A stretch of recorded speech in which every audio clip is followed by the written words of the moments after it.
S1 kok Pak sengaja. Pak Sparta hari ini terakhir ya Pak ya? Minggu depan Pak. Iya, hari terakhir Pak. Besok udah libur. Hari ini Sabtu depan udah nggak kuliah kan ya? Nggak kuliah. Oh iya. Berarti ini terakhir. Jadi habis lebaran nanti kuliah Pak, habis lebaran. Terus lebaran masih kuliah ya? Iya.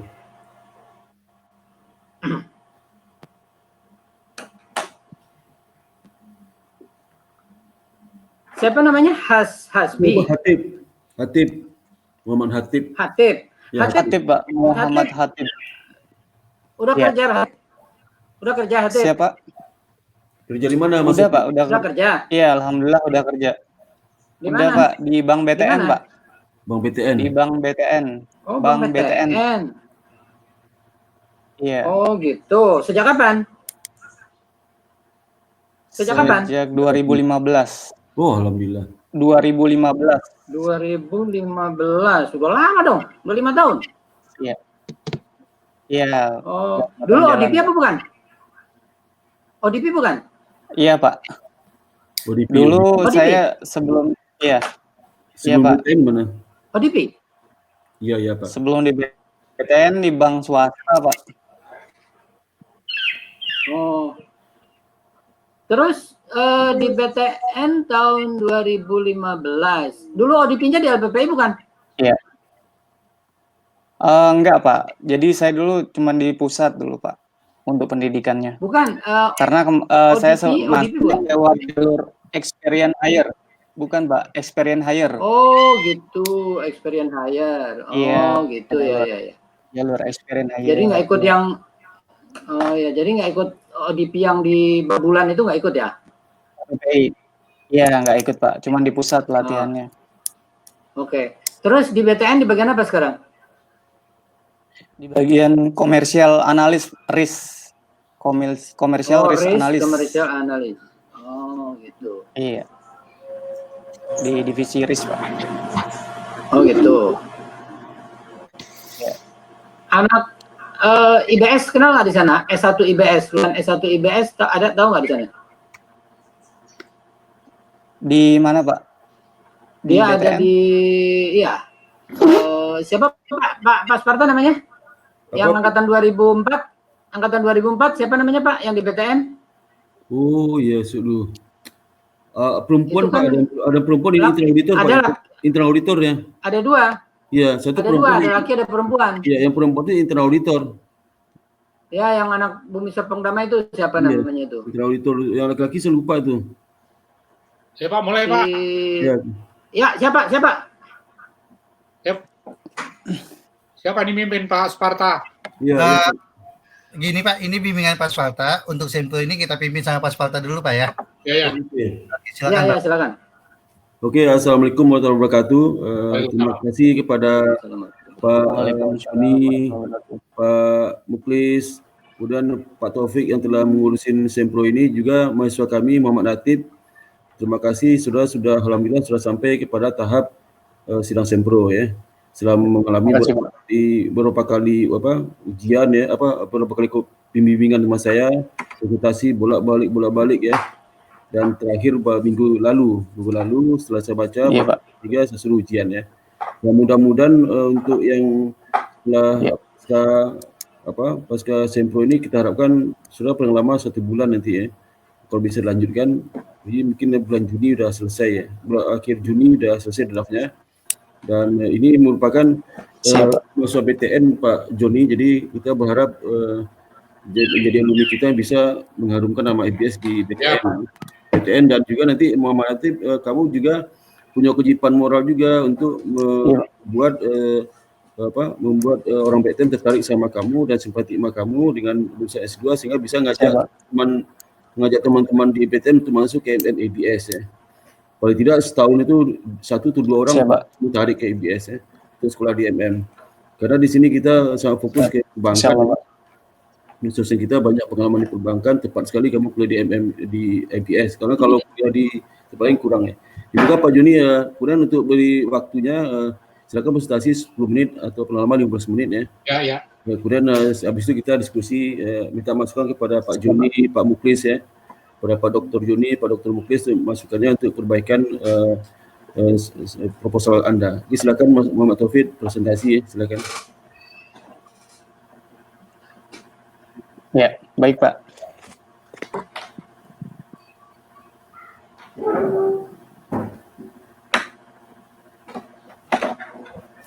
Untuk PowerPoint-nya sudah bisa kelihatan Pak, muncul Pak? Belum. Belum. Oh belum. Diklik dulu PowerPoint-nya.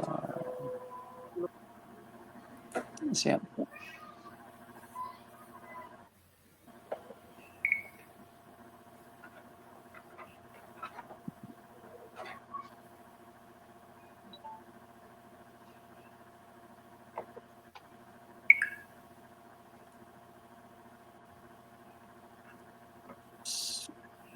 Maaf, sudah bisa Pak? Sudah.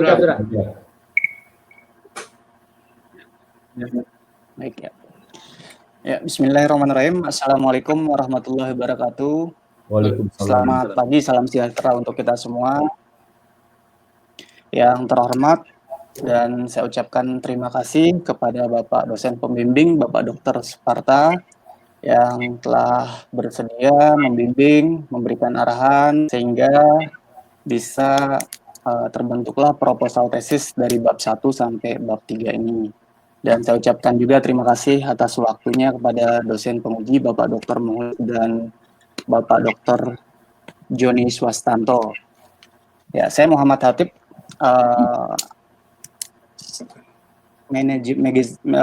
kuliah MM dengan nomor mahasiswa 2018211030 akan mempresentasikan yaitu proposal tesis bab 1 sampai dengan 3 yang berjudul dampak risiko kredit, risiko likuiditas, dan efisiensi operasional terhadap profitabilitas bank BUMN di Indonesia dengan periode 2014 sampai dengan 2019.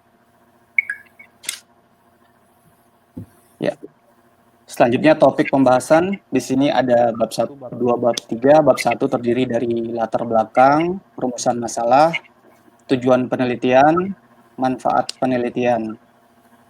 Bab 2 ada landasan teori, penelitian terdahulu, definisi operasional variabel, hipotesis penelitian, dan bab 3 metodologi penelitian terdiri objek, desain dan metode pengumpulan data, dan teknik analisa data.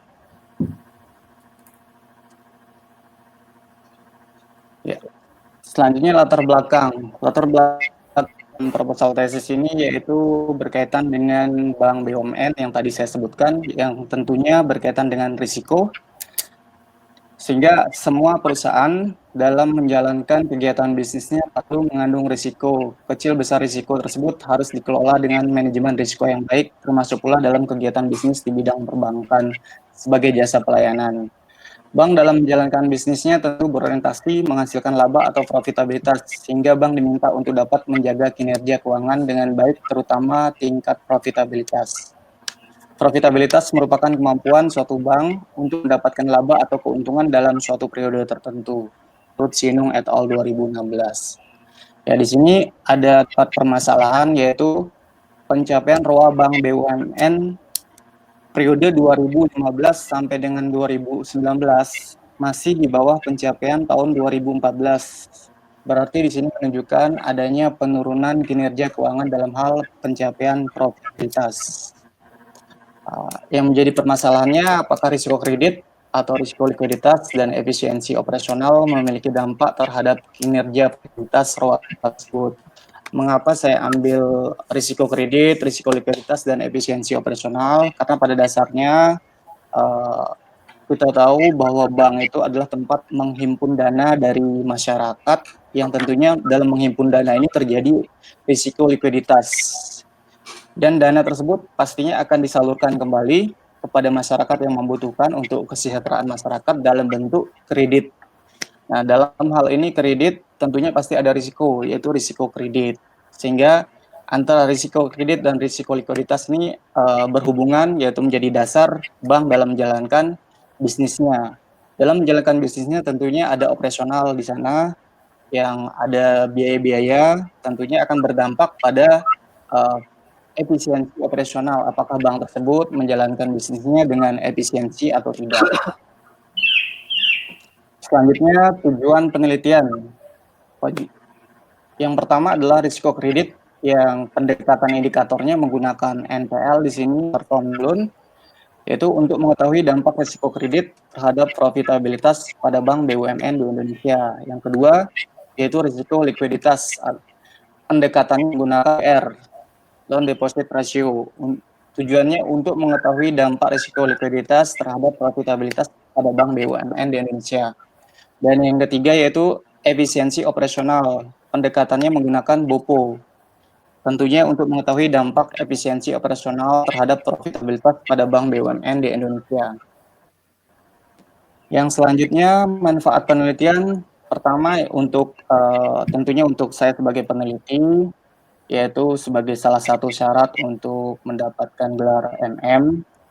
Dan yang kedua, untuk akademisi, yaitu menambah ilmu pengetahuan atau wawasan terkait dengan risiko kredit, risiko likuiditas, efisiensi operasional, dan profitabilitas, yaitu ROA, dengan pendekatan ROA.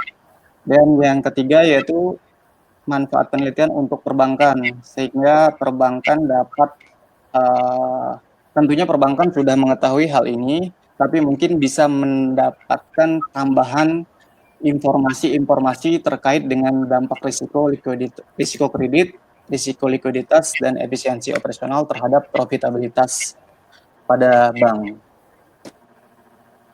Selanjutnya, hubungan antara variabel.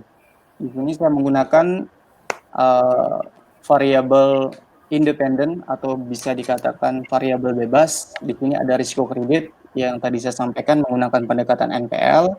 Terus yang kedua, risiko likuiditas dengan pendekatan LDR, dan efisiensi operasional dengan pendekatan BOPO. Dan variabel dependennya atau biasanya disebut variabel terikat, yaitu profitabilitas dengan pendekatan ROA. Selanjutnya, penelitian terdahulu. Ya, penelitian terdahulu dalam proposal tesis saya terdapat 15 penelitian terdahulu saya tuliskan. Namun di sini saya paparkan yaitu satu penelitian terdahulu, yaitu dari penelitian Bapak Sparta tahun 2014 untuk saya melanjutkan penelitian tersebut, di mana variabel penelitiannya menggunakan profitabilitas ROA yang sama dengan saya saat ini. Terus variabel independennya menggunakan efisiensi, yaitu dengan pendekatan BOPO, sama juga dengan yang proposal saya saat ini. Dengan hasil penelitian yaitu BOPO Bank BPD di Indonesia selama periode 2008 sampai dengan 2012 adalah 72,45%. Tingkat ketidakefisien Bank BPD, kecukupan modal BPD, ukuran Bank BPD, dan pertumbuhan kredit regional mempunyai pengaruh negatif terhadap kinerja keuangan Bank BPD. Terus pertumbuhan PDRB di mana BPD tersebut berada tidak mempunyai pengaruh signifikan terhadap kinerja keuangan Bank BPD di Indonesia. Tingkat inflasi regional berpengaruh positif terhadap kinerja Bank BPD di Indonesia. Persamaannya adalah menggunakan dependen, yaitu variabel dependen yaitu ROA, dan variabel independennya yaitu menggunakan efisiensi dengan pendekatan BOPO. Perbedaannya di sini adalah pada variabel independen saya menambahkan adanya risiko kredit dan risiko likuiditas, dan menggunakan sampel pada laporan keuangan yaitu atau annual report pada Bank BUMN di Indonesia pada tahun 2004, periode 2014 sampai dengan 2019.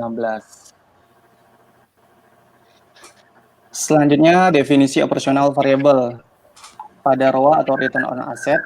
Di sini ada rumus yang sumbernya dari SEOJK nomor 43 tahun 2016, yang mana rumus ROA tersebut adalah laba sebelum pajak dibagi dengan total aset dikali 100%. Terus yang kedua tadi NPL, yang mana pendekatan dari risiko kredit, rumusnya total kredit bermasalah dibagi total kredit dikali 100%, sumbernya sama dengan yang tadi yaitu SEOJK nomor 43 tahun 2016. Dan LDR, pendekatan dari risiko likuiditas dengan rumus kredit dibagi dana pihak ketiga dikali 100, sumbernya sama juga Dan efisiensi operasional, yaitu biaya operasional terhadap pendapatan operasional. Rumusnya yaitu total beban operasional dibagi total pendapatan operasional dikali 100%. Sumbernya sama juga dari SE OJK 43 tahun 2016. Ya, untuk perumusan hipotesis untuk sementara di sini saya tulis risiko kredit berdampak negatif terhadap profitabilitas pada bank BUMN di Indonesia berdasarkan penelitian terdahulu yang menyatakan banyaknya risiko kredit berdampak negatif terhadap profitabilitas pada bank.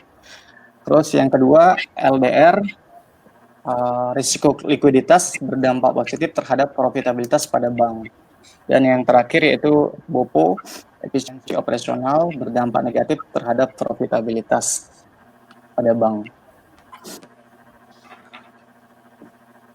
Terus selanjutnya di sini metodologi penelitian.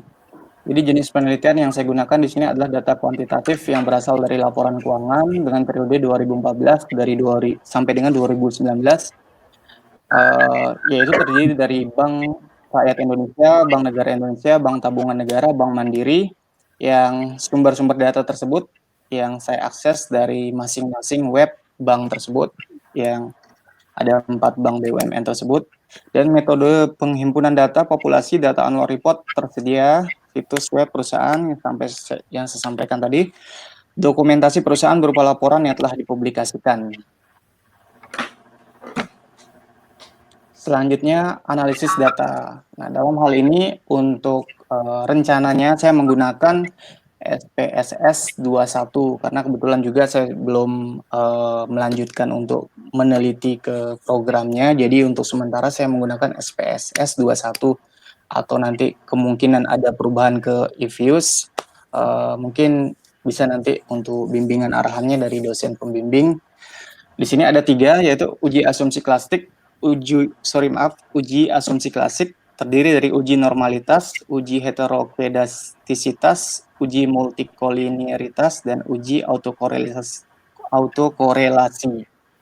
Yang kedua, analisis regresi. Di sini menggunakan regresi berganda. Terus yang ketiga yaitu uji hipotesis, yaitu uji signifikan simultan, uji F, dan uji signifikan parsial uji T. Ya, mungkin sekian yang dapat saya paparkan dalam presentasi ini. Terima kasih.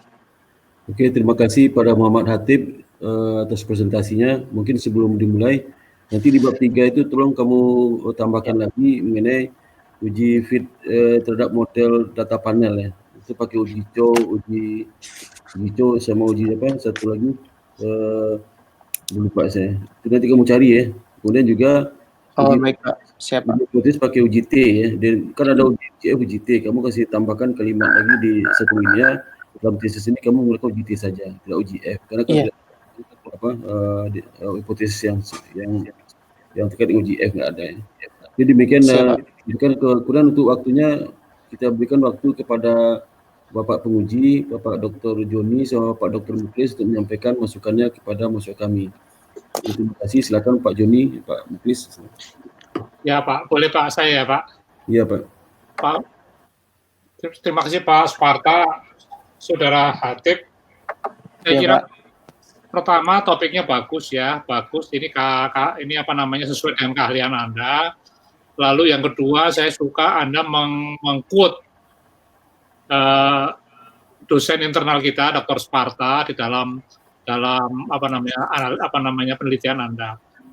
Tambahkan lagi kalau ada peneliti lain ya, Dr. Muklis, Dr. Batara, tambahkan lagi yang lebih lagi ya, di quote ini ya, di quote bahasanya.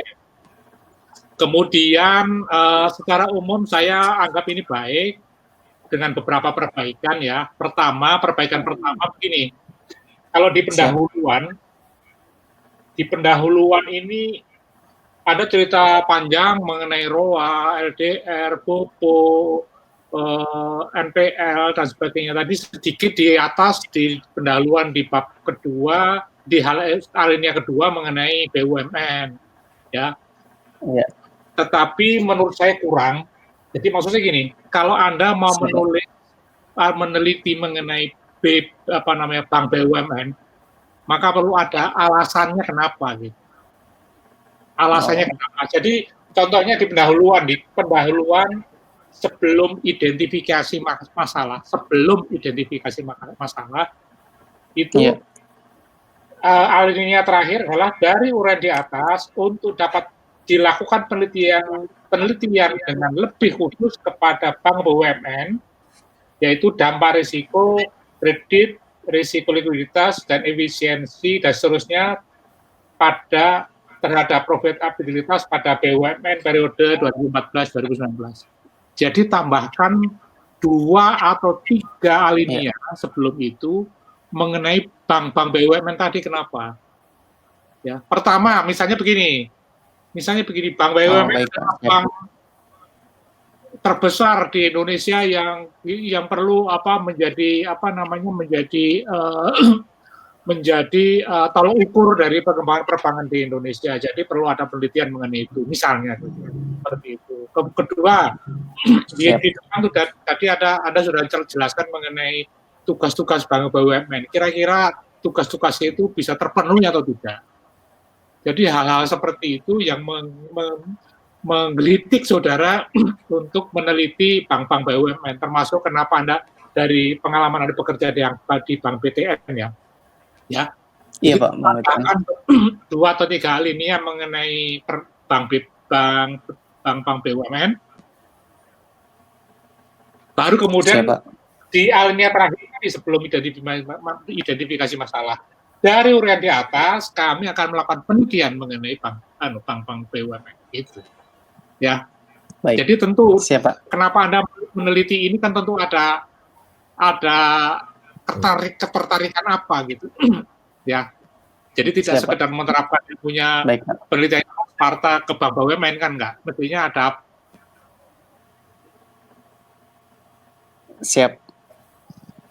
Oke, terima kasih Pak. Ada daya tarik. Baik Pak.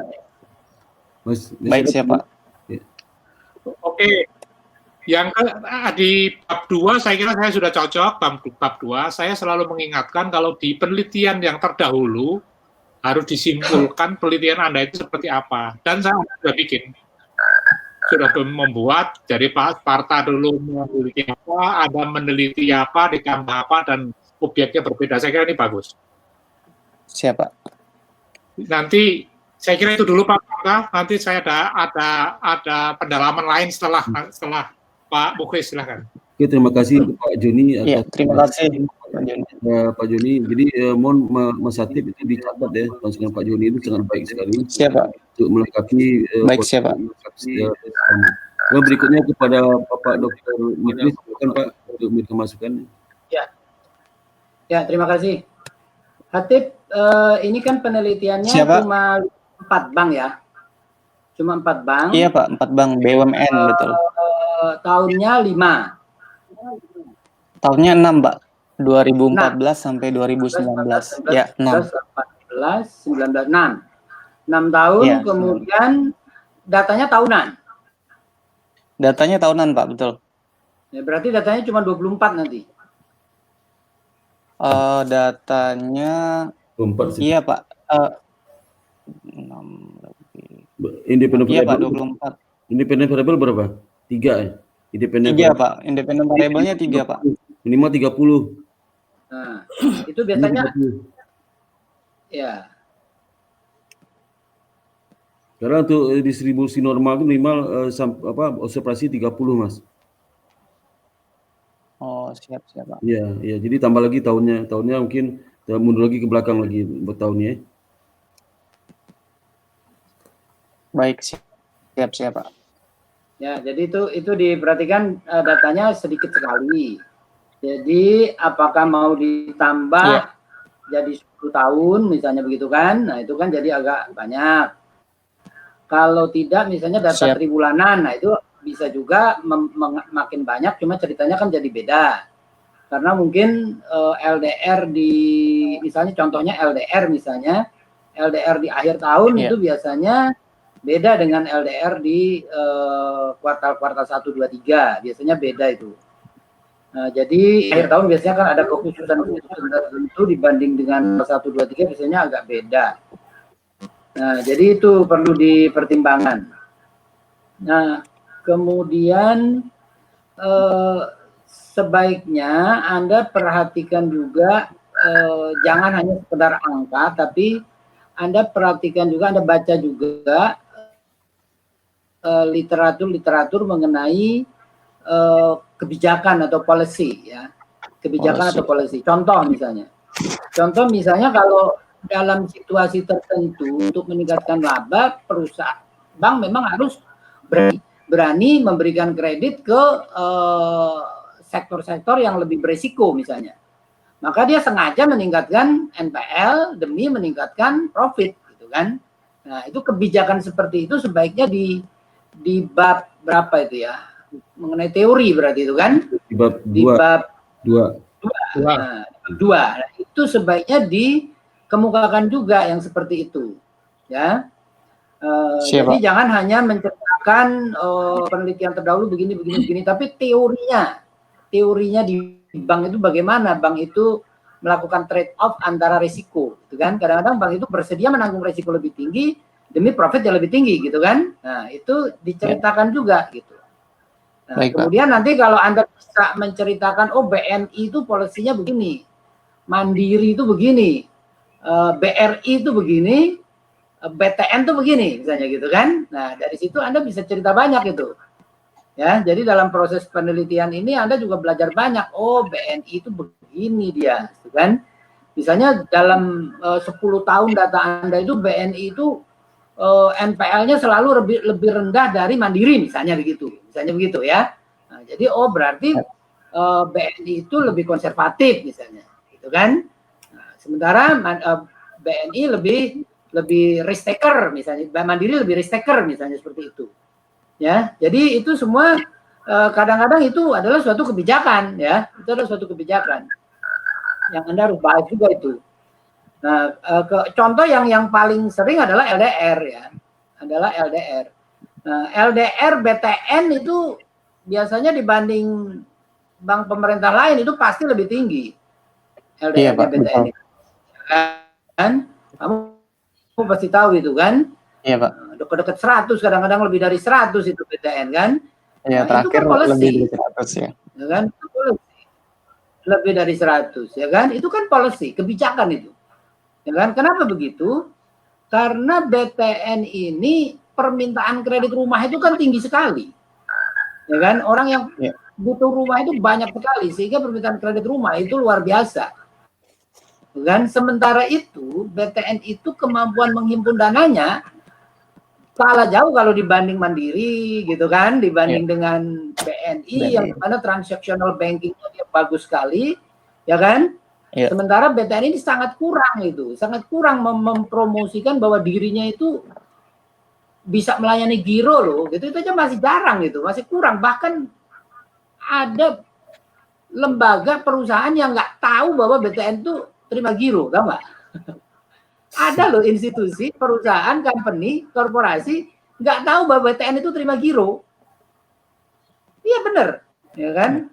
Dikira BTN itu ngasih KPR RSS saja gitu kan, sama tabungan karena namanya BTN, T-nya tabungan gitu kan. Dia nggak tahu bahwa BTN itu sejak Pakto, sebelum Pakto, sejak Pakto itu tahun 88 itu bisa menerima giro, itu banyak yang nggak tahu itu.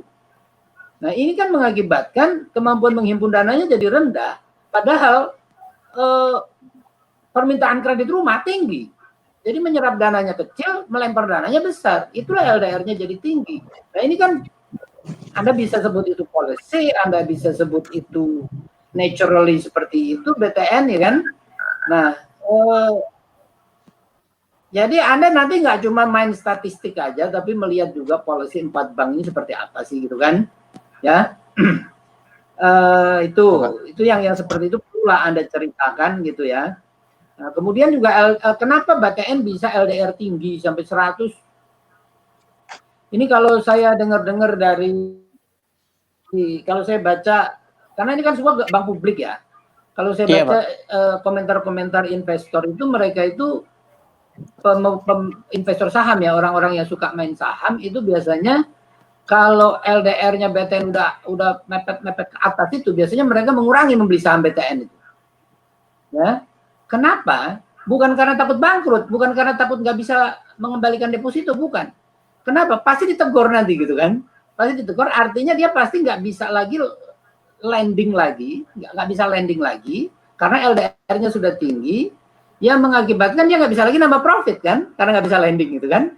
Nah, karena nggak bisa nambah profit, berarti kan ya harga sahamnya susah naik karena profitnya nggak bisa naik gitu kan. Nah itu sehingga orang kurang semangat lagi membeli saham BTN. Harga saham BTN itu sangat ditentukan oleh LDR. Nah sayangnya nih Anda ini nggak nyinggung-nyinggung harga saham gitu kan ya. Nah padahal itu sebetulnya menarik, dan ini semua kan go public kan. BRI go public, BNI go public, BTN go public, Mandiri go public gitu kan. Kalau Anda mengaitkannya ke harga saham, itu saya rasa lebih menarik tuh ya. Cuma nggak tahu lah ini waktu ya, tapi coba Anda pikirkan gitu. Kalau waktunya masih cukup gitu, Anda coba kaitkan ke harga saham, mungkin menarik gitu ya. Memang susah harga saham, karena harga saham faktor eksternalnya cukup banyak. Cukup besar ya kan. Tapi kan ini sampai tahun 2019 belum ada COVID, harga saham kan masih stabil itu kan, masih cukup tercermin oleh kinerja lah, bukan faktor makro belum terlalu besar. Itu jadi coba dipikirkan apakah mau ditambah ke sana. Ya itu ya, jadi dari saya. Oh ya, sedikit lagi mengenai LDR dan LFR itu gimana itu? LFR itu tahun berapa itu ya? 2017 apa gimana itu? Jadi kalau Anda tetap pakai LDR, padahal waktu itu kan pemerintah memperbolehkan obligasi yang di pasar modal asal pembelinya bukan bank kan gitu. Sehingga kemudian nama LDR berubah menjadi LFR gitu kan. Nah itu gimana? Apakah itu signifikan nggak? Kalau ternyata tidak signifikan, misalnya 4 bank ini ternyata menerbitkan obligasi yang dibeli oleh non-bank ternyata nggak cukup besar juga, ya berarti Anda bisa abaikan. Tapi kalau ternyata cukup besar, berarti kan misalnya LFR itu tahun 2000, katakanlah 2000 berapa gitu, 2018, data Anda series kan berarti ada pengaruh itu kan. Nah, angkanya itu tidak sama, yang satu pakai LDR, yang satu pakai LFR gitu kan. Nah, jadi Anda perlu perhatikan juga itu. Ya, saya rasa itu ya. Saya juga tadinya mikir gini nih, tapi nggak tahu ini gimana ya. Sebetulnya kalau Anda bandingkan dengan sebagai komparasi yang punya Pak Sparta tadi gitu. Jadi Anda replicate dulu punya Pak Sparta untuk BPD gitu kan, supaya datanya jadi banyak memang. Nah, kemudian Anda bandingkan dengan ini gitu ya. Karena ini pasti beda. Oh ya, LDR di Bank BPD, LDR di Bank BPD itu beberapa BPD itu LDR-nya juga mirip-mirip BTN loh. Ya, mirip-mirip BTN. Jadi mereka itu walaupun mentok deket-deket 100, itu deposan juga nggak mundur dia. Nggak mundur. Kenapa? Karena dia tahu ini milik pemerintah gitu kan. Itu ini milik pemerintah, dia pasti aman. Jadi walaupun LDR tinggi, deposan nggak mundur. Kalau bank swasta, lihat LDR-nya tinggi, deposan pasti udah mundur. Ngeri gitu kan. Tapi karena bank pembangunan daerah itu nggak mundur. Nah, coba Anda pikirkan apakah Anda perlu bikin komparasi gitu ya. Kalau bank pemerintah gimana, kalau BPD gimana misalnya gitu. Ya, saya rasa itu aja dari saya. Makasih. Baik Pak. Terima kasih Pak Mulis.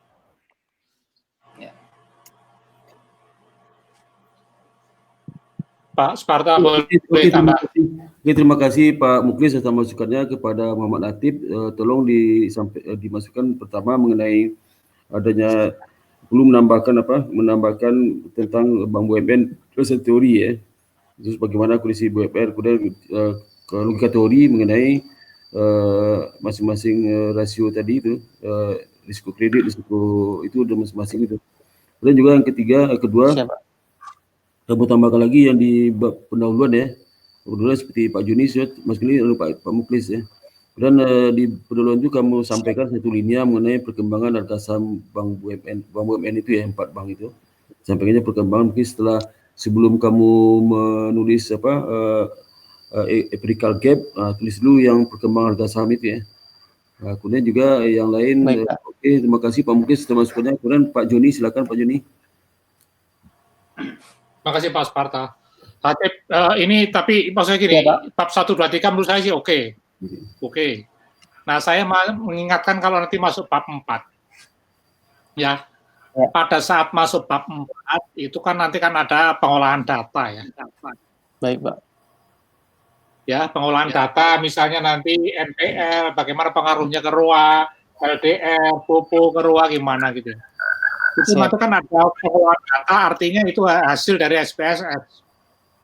Nanti akan ketemu koefisiennya berapa, apa namanya, signifikan atau tidak dan sebagainya. Anda jangan berhenti di situ ya.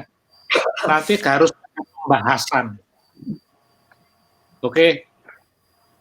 Iya, Pak. Pembahasan. Nah, pembahasan itu harus dikaitkan dengan objek penelitian. Tadi Bank BUMN tahun berapa tadi maju ya? Bukan 2014 tapi berapa? 2000 berapa? Misalnya 2010 sampai 2000 berapa? 19. Ya, misalnya. Ya. Siapa? Oke, jadi sekarang gini misalnya. Nanti ketemu NPL pengaruhnya kepada ROA, NPL pada ROA. NPL itu mestinya kan negatif ya. Kalau NPL-nya tinggi, ROA-nya rendah gitu ya. ROA-nya negatif. Ya, Pak. Tapi ternyata hasilnya positif misalnya. Ya. Maka Anda harus jelaskan kenapa positif. Karena pada saat itu tahun 2010 sampai 2019 di Bank BUMN terjadi ini gitu. Khususnya di Bank BTN ada policy apa macam-macam gitu. Contohnya tadi misalnya LDR lah, tadi disebut Pak Muklis. LDR tinggi, ROA tinggi. Positif. Ya kan ya? Iya, Pak. Ya mestinya gitu ya. Tapi ternyata hubungannya negatif.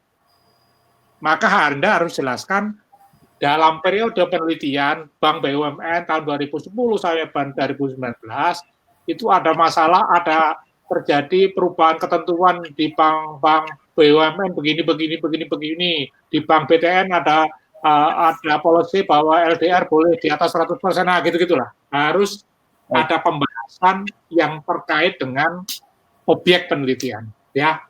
Baik, siap, Pak. Ya gitu ya. Oke, satu lagi di kesimpulan nanti Anda jangan bicara angka. Jadi misalnya nanti NPL berpengaruh negatif terhadap ROA. Jangan bilang karena hasil statistiknya angkanya sekian, probability-nya sekian, jangan bilang angka. Anda jelaskan mempunyai hubungan negatif karena pada saat itu di Bank BUMN ada policy begini. Jadi bahasa populer yang disimpulkan dari pembahasan di bab 4 ya. Baik, Pak. Saya kira itu Pak Sparta. Terima kasih Pak Sparta. Oke, terima kasih Pak Joni atas masukannya, dan Mas Hatip ini banyak sekali masukan yang bagus ya untuk kamu pertimbangkan ya. Kemudian mengenai tahun penelitian ya yang disampaikan oleh Pak Muklis itu. Saya lebih cenderung 10 tahun terakhir aja kan, kalau 10 tahun terakhir 10 kali 4 40, jadi cukup lumayan lah 40 ya. Jadi 10 tahun terakhir mulai 2015 sampai 2020 ya. Karena kan Pak Bank nggak banyak lah itu ya, sedikit lah, sebentar selesai ya. Siap, baik Pak. 4 tahun itu memang sedikit sekali. Jadi 40 datanya, dan nanti masing-masing itu waktu menjelaskan deskripsi statistiknya kamu harus bisa menjelaskan karakteristik 4 bank itu perbedaannya apa aja. Ya, terhadap LDR, terhadap ini ya, terhadap jelaskan di situ untuk bisa berpertajam. Kurang betul Pak Joni itu nanti di bab 4 untuk kamu menganalisis hasil ya. Nah itu analisis hasil itu kamu terutama implikasi hasil itu kamu betul-betul menggunakan bahasa praktek ya, bahasa praktek melihat fenomena itu apa di balik itu semua ya. Apalagi kamu kan sudah berkecimpung di 5 tahun di bank, bisa merasakan seperti apa kondisi ini. Bisa contoh kalau isu kredit itu ternyata berdampak negatif terhadap probabilitas itu apa ya, itu kalau nggak signifikan artinya apa gitu ya. Artinya dalam arti pertama adalah kamu jelaskan secara teori ya, kenapa. Kemudian kedua dengan fenomena itu dari experience pengalamanmu bekerja selama 5 tahun, apa artinya itu semua. Sehingga kamu harus ngasih logika teori sama logika praktek ya. Nah, logika teori sama logika praktek itu padukan lah. Jadi implikasi itu sangat penting gitu, karena di situ sering dibaca oleh publik ya. Apa arti semua di penelitian kamu? Apa dampak kepada kebijakan manajemen, ya, kebijakan regulator, dampaknya apa hasil kamu itu? Apa harus dilakukan? Apa yang harus dilakukan tindakan yang sehingga dia bisa memperbaiki kondisi yang ada itu ya. Penting sekali ya. Jadi demikian Pak Joni atas masukan Pak Muklis ya. Ya. Nambah sedikit boleh Pak? Apa boleh Pak Muklis boleh. Oh, ya. siapa? Jadi gini Hatip ya. Penelitian Siapa? penelitian kamu ini kelemahannya adalah bank sampelnya sedikit, yaitu cuma 4. Nah, tapi itu kamu harus bisa kelemahan itu dijadikan kekuatan. Apa itu? Jadi kamu membahas detail kebijakan 4 bank ini, gitu loh. Sehingga orang baca menarik nih, walaupun sampelnya cuma 4, tapi pembahasannya dalam, gitu kan? Sehingga menarik, gitu kan? Anda bisa membandingkan misalnya bank ini NPL-nya selama 10 tahun rendah terus, tapi malah profitabilitasnya kalah sama ini, misalnya gitu. Yang ini LDR-nya tinggi, risiko likuiditas tinggi, tapi profitnya jalan, gitu kan. Nah, apalagi nanti Anda kaitkan dengan harga saham, walaupun harga saham tidak masuk ke persamaan, tapi Anda tetap ceritakan, gitu kan. Anda tetap ceritakan, sehingga menarik, gitu kan. Karena cuma 4, justru menarik. Maaf Pak, itu di bab 2 atau di mana diceritakan nanti Pak? Bab 5. Di bab 5 bisa. Bab 4 ya. Analisis hasil. Kemudian satu hal lagi nih, satu hal. Ini BOPO itu kan biaya operasional dibagi pendapatan operasional. Nah, biaya operasional itu yang paling besar itu adalah bunga.